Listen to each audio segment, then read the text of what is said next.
আসসালামু আলাইকুম। সংবাদে আপনাদের সবাইকে স্বাগত জানাচ্ছি। আমি ফিরোজ তোহা। শুরুতেই আরবে কেবলস সংবাদ শিরোনাম। বাংলাদেশের সর্বশেষ গুরুত্বপূর্ণ আপডেট সংবাদে আপনাকে স্বাগত। শুরুতেই সংবাদ শিরোনাম, পরে বিস্তারিত। শুরুতেই জানাবো গণতান্ত্রিক ছাত্রজোটের নতুন কর্মসূচি ঘোষণা।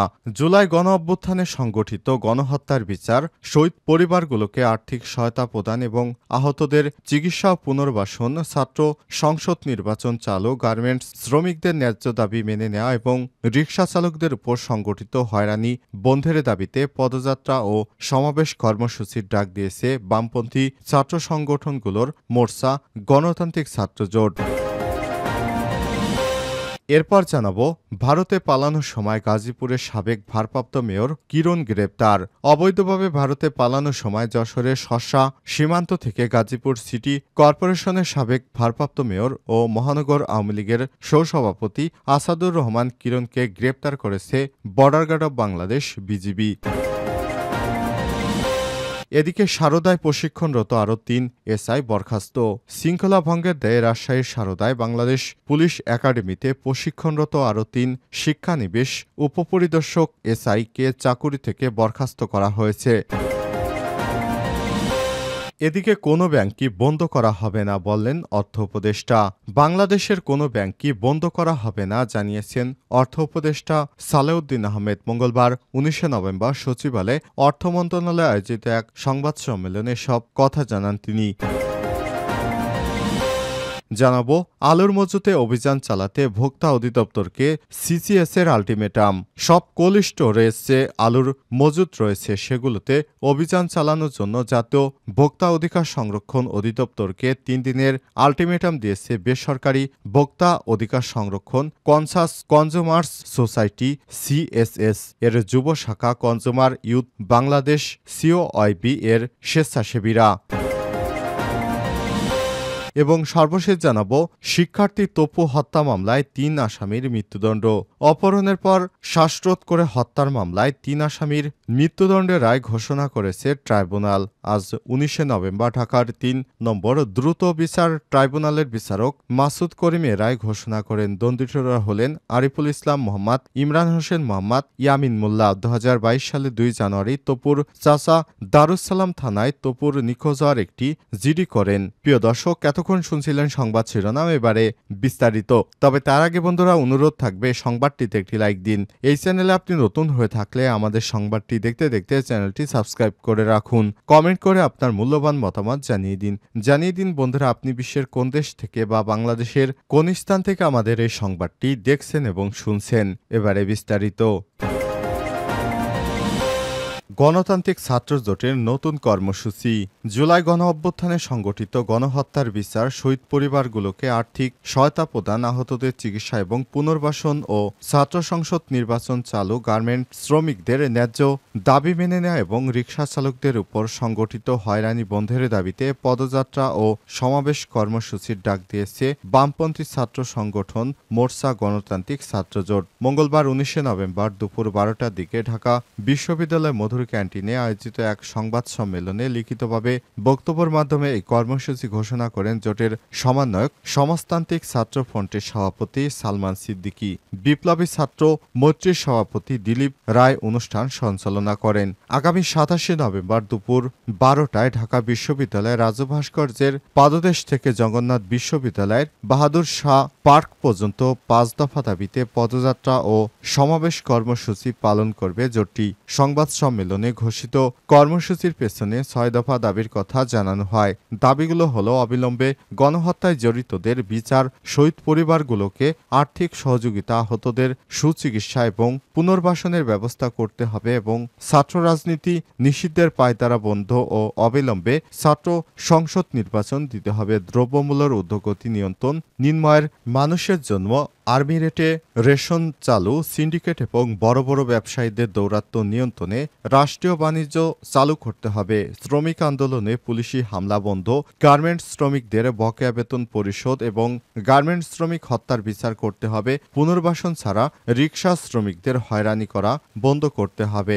লিখিত বক্তব্যে সালমান সিদ্দিকী আরও বলেন, গণতান্ত্রিক ছাত্র জোট দীর্ঘ সময় ধরে আওয়ামী ফ্যাসিবাদী শাসনের বিরুদ্ধে ছাত্রদের সংগঠিত করেছে, ধারাবাহিক আন্দোলন পরিচালনা করেছে। জুলাই অভ্যুত্থানে ছাত্র জোট গুরুত্বপূর্ণ ভূমিকা পালন করেছে। আমাদের সামনে দিনের লড়াই ফ্যাসিবাদী ব্যবস্থার বিলোপ ঘটিয়ে একটি গণতান্ত্রিক দেশ এবং শিক্ষা ব্যবস্থা নির্মাণ করা। এই লড়াইকে এগিয়ে নিতে গণতান্ত্রিক ছাত্র জোটের উদ্যোগে 5 দফা দাবিতে আগামী 27 নভেম্বর দুপুর 12টায় ঢাকা বিশ্ববিদ্যালয়ের রাজু ভাস্কর্য থেকে জগন্নাথ বিশ্ববিদ্যালয় বাহাদুর শাহ পার্ক পর্যন্ত পদযাত্রা এবং সমাবেশ কর্মসূচি অনুষ্ঠিত হবে।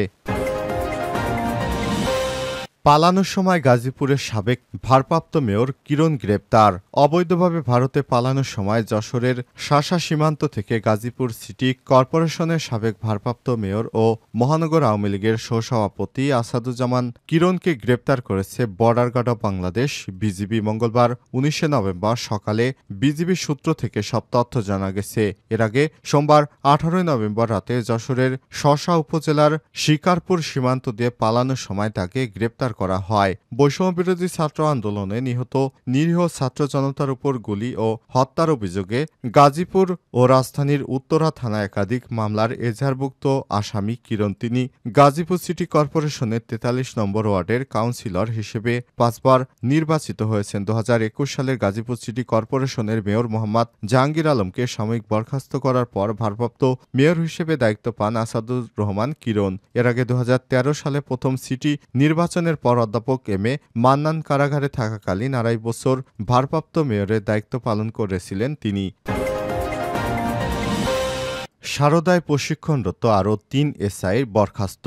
শৃঙ্খলা ভঙ্গের দায়ে রাজশাহীর সারদায় বাংলাদেশ পুলিশ একাডেমিতে প্রশিক্ষণরত আরও 3 শিক্ষানবিশ উপপরিদর্শক এসআইকে চাকুরি থেকে বরখাস্ত করা হয়েছে। সোমবার 18 নভেম্বর পুলিশ একাডেমি কর্তৃপক্ষ এ সংক্রান্ত আদেশ জারি করে। মঙ্গলবার 19 নভেম্বর বাংলাদেশ পুলিশের মুখপাত্র এআইজি মিডিয়া ইনামুল হক সাগর বিষয়টি নিশ্চিত করেছেন। প্রশিক্ষণরত মাঠে শৃঙ্খলা ভঙ্গের ব্যাপারে যথাযথ জবাব দিতে না পারার কারণে তাদের চাকুরি থেকে অব্যাহতি দেওয়া হয়েছে। এর আগে 21 অক্টোবর 40তম এসআই ক্যাডেট ব্যাচের প্রশিক্ষণরত 252 জন ও 4 নভেম্বর একই ব্যাচের আরও 58 জন ক্যাডেট এসআইকে বরখাস্ত করা হয়। এদের বিরুদ্ধে ঔদ্ধত্য আচরণ ও শৃঙ্খলা ভঙ্গের অভিযোগ ছিল। সব মিলিয়ে এই ব্যাচের 331 প্রশিক্ষণার্থী এসআইকে বরখাস্ত করা হলো। সোমবার অব্যাহতি পাওয়া 3 জনকে গত 13 নভেম্বর শোকজ করা হয়েছিল। কৈফিয়ত তলবনামা শিরোনামে ওই চিঠিতে বলা হয়েছিল, গত 12 নভেম্বর জিমনেশিয়ামে ক্যাডেট এসআইয়ের রাত্রিযাপনকালীন কম্বাইন্ড ক্লাস ছিল। ওই ক্লাসে যাওয়ার সময় কোম্পানির সিএই যথাক্রমে ফলিন কোরিয়ান রওনা করেন। কিছুদূর যাওয়ার পর তারা মূল দল থেকে আলাদা হয়ে যান। বারবার দলের সঙ্গে মিলে সার্বিকভাবে ম্যাচিং করে যেতে বললেও তারা কোম্পানি সিএইচএম এর কথা না শুনে কমান্ডো অমান্য করে সঠিকভাবে মার্চিং না করে উচ্চস্বরে হইচই করতে থাকেন। এই ধরনের শৃঙ্খলা বিরোধী আচরণ এবং বাংলাদেশ পুলিশ একাডেমির নিয়ম শৃঙ্খলা পরিপন্থী মর্মে কোম্পানি সিএমএইচ এর প্রয়োজনীয় ব্যবস্থা গ্রহণের জন্য লিখিত প্রতিবেদন দাখিল করেন। তাই কেন চলমান মৌলিক প্রশিক্ষণ হতে অব্যাহতি প্রদান করা হবে না তার সন্তোষজনক ব্যাখ্যা কৈফিয়ত তলবনামা প্রাপ্তির পরবর্তী 3 দিনের মধ্যে দাখিলের জন্য নির্দেশ প্রদান করা হলো। তবে কারণ দর্শানো নোটিশের পর জবাব সন্তোষজনক না হয় তাদের বরখাস্ত করা হয়। কোনো ব্যাংকে বন্ধ করা হবে না, অর্থ উপদেষ্টা। কোনো ব্যাংকে বন্ধ করা হবে না বলে জানিয়েছেন অর্থ উপদেষ্টা সালেউদ্দিন আহমেদ। মঙ্গলবার 19 নভেম্বর সচিবালয়ে অর্থ মন্ত্রণালয়ে আয়োজিত এক সংবাদ সম্মেলনে সব কথা বলেন তিনি। অর্থ উপদেষ্টা বলেন, কিছু ব্যাংক ফিরে এসেছে, ইসলামী ব্যাংক, বিগেস্ট ব্যাংক, এটা ভালোর দিকে যাচ্ছে। তবে কিছু ব্যাংক খুঁড়িয়ে খুঁড়িয়ে চলবে, আমরা কোনো ব্যাংকই বন্ধ করব না। এ সময় তিনি বলেন, দেশের অর্থনীতির অবস্থা ভয়াবহ, অনিয়ম দুর্নীতি এবং পর্যদস্ত সব খাত আগে ব্যাংকের অডিট রিপোর্ট গভর্নর এবং ডেপুটি গভর্নরকে আটকে দিতেন। তাদের ইচ্ছা অনিচ্ছায় ব্যবস্থা নেওয়া হতো। সালেউদ্দিন আহমেদ বলেন, বাজেটের ব্যয় কমানোর উদ্যোগ নেওয়া হয়েছে, তবে সরকারি কর্মকর্তারা যারা আছেন তাদের বেতন ভাতা আটকাবে না। এডিবিতে কোনো প্রকল্প অপ্রয়োজনীয় এবং রাজনৈতিক বিবেচনায় নেওয়া হয়েছে তা খতিয়ে দেখা হচ্ছে। এ সময় আর উপস্থিত ছিলেন অর্থ সচিব মোহাম্মদ খায়রুজ্জামান মজুমদার, আর্থিক প্রতিষ্ঠান বিভাগের সচিব নাজমা মোবারক ও জাতীয় রাজস্ব বোর্ড এনবিআর এর চেয়ারম্যান মোহাম্মদ আব্দুর রহমান খান।